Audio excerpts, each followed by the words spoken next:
कपड़े धोने वाली बहू। शादी के पहले से ही विभा को कपड़े धोने का बड़ा शौक था।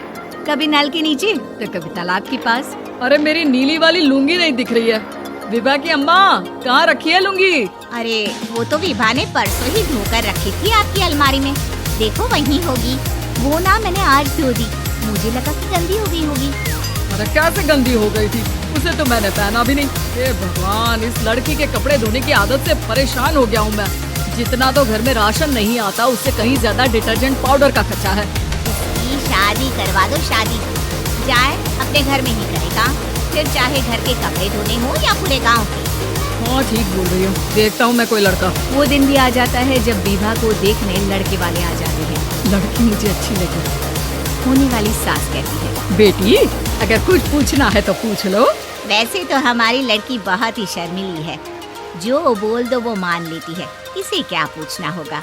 अरे कैसी बात कर रही हो माँ, मुझे इन लोगों के घर रहना है, सवाल तो कई है। हाँ हाँ बेटा पूछ लो ना, क्या पूछना है। आप लोगों के घर कपड़े कौन धोता है? सास का मुंह बन जाता है। देखो अगर तुम ये कहना चाहती हो कि तुम्हें कपड़े धोने नहीं आते तो सुन लो, कपड़े मैं ही धोती हूँ, लेकिन तुम्हारे आ जाने के बाद मैं रुमाल तक नहीं धोऊंगी। अरे चुप रहना भाग्यवान, बहू बेचारी घर आई नहीं, उसे डराना शुरू कर दिया।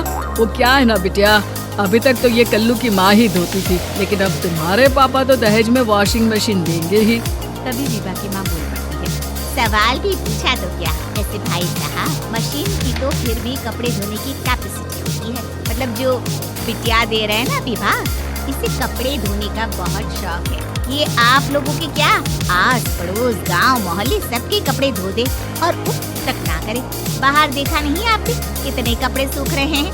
सब हमारी बिटिया ने ही तो धोए हैं। बस भी करो ना माँ, शर्म आ रही इतनी तारीफ सुनकर। और तो और एक दाग निकाल कर दिखाओ तो मान जाओ। हाँ अच्छा माफ करना बेटा, मैंने गलत समझा। हमें तो रिश्ता बहुत पसंद है। और ऐसे जुड़ जाता है रिश्ता कपड़े धोने का शौक रखने वाली विभा का। उसकी शादी हो जाती है कोयला फैक्ट्री में काम करने वाले कल्लू के साथ। शादी के बाद अचानक विभा चिल्लाती हुई सास के पास आती है। सासू माँ, अरे सासू माँ कहाँ है आप? ये तो धोखा है, धोखा दिया आप लोगों ने मुझे। इसे ससुर के चक्कर के बारे में पता चल गया। अरे तो उसमें तुझे क्यों धोखा मिला है? अरे नल में पानी नहीं आता, कपड़े कैसे कब धुलेंगे? अच्छा तू पानी नहीं आ रहा उसकी बात कर रही है? तो आपने क्या सोचा? कुछ नहीं। अच्छा तेरी माँ ने कहा था कि कपड़े धोने का शौक है, तुझे याद आया मुझे। शौक बोलकर कपड़े धोने वाले मेरे जुनून को कम ना आके सासू माँ, कपड़ा धोना मेरा गुरूर है। तभी पति भी वहाँ आ जाता है। अभी मैंने इसे सनी देओल की फिल्म दिखाई है, उसी के डायलॉग मार रही है माँ। अच्छा सुन, साफ साफ बता रही हूँ, पानी सुबह 4 से 6 और शाम को 10 से 12 आता है, समझी? विभा टाइमिंग सुनकर हैरान हो जाती है। ये क्या भूतों का मोहल्ला है? सुबह 4 बजे उठकर कौन कपड़े धोता है? 4 बजे टंकी में पानी जाता है, फिर सारा दिन धोना ना, किसने मना किया? अरे कैसी बात कर रही है? 200 लीटर की टंकी में कितने कपड़े धो लूंगी मैं? सुबह ही उठ जाऊंगी मैं। अब क्या था, विभा सुबह 4 से लेकर रात के 12 बजे तक कपड़े ही धोती रहती। एक रोज सास पड़ोस से निकलकर कहीं जा रही होती है कि साथ वाली कहती है, हाँ कल्लू की माँ, जरा ये बताओ कि 2 साड़ी है, 2 ब्लाउज और एक पेटीकोट और एक नाड़ी वाला लंबा कच्छा। हाँ तो? अरे तो क्या कितना लोगी धुलाई, ये बताओ। वो बंद दिख रहे हैं हम क्या? हमारे पति सरकारी नौकरी से अभी रिटायर हुए हैं और बेटा सुपरवाइजर है कोयला फैक्ट्री में। 2 बन समझ रखा है हमें। हाय रे कल्लू की अम्मा, माफ कर दो, वो तो मोहल्ले में यही सब बता रहे थे कि तुमने बहू को कपड़ा धुलवाने के काम में लगा दिया है। सास को पड़ोसन की बात सुनकर गुस्सा आ जाता है। वो घर पहुंचती है जहां घर के बाहर ही इतने सारे कपड़े सूख रहे होते हैं जितने कि किसी धोबन के घर पर। अरे ओ कल्लू की दुल्हन, बाहर निकल। माँ जी यहीं आ जाओ, बाथरूम में चादर धो रहे हैं हम। अरे अभी हम धोते हैं, तुमको बाहर निकलो। ये आस पड़ोस वाले बोल रहे हैं कि हम बहू से कपड़े धुलवा कर उसे कपड़ा धोने वाली बना दिए हैं। अरे छोड़ो ना माँ जी, इन लोगों की बातों में आती हो। आस पास के लोगों का तो काम ही होता है कि वो किसी तरह सास बहू को लड़ा दे। बहू सारे घर के कपड़े धोती है, ये क्या कम है? बोलिए। सास को भी लग जाता है कि वो बहू का ये सनकीपन नहीं छुड़वा सकती, इससे अच्छा है कि खुद ही चुप हो जाए।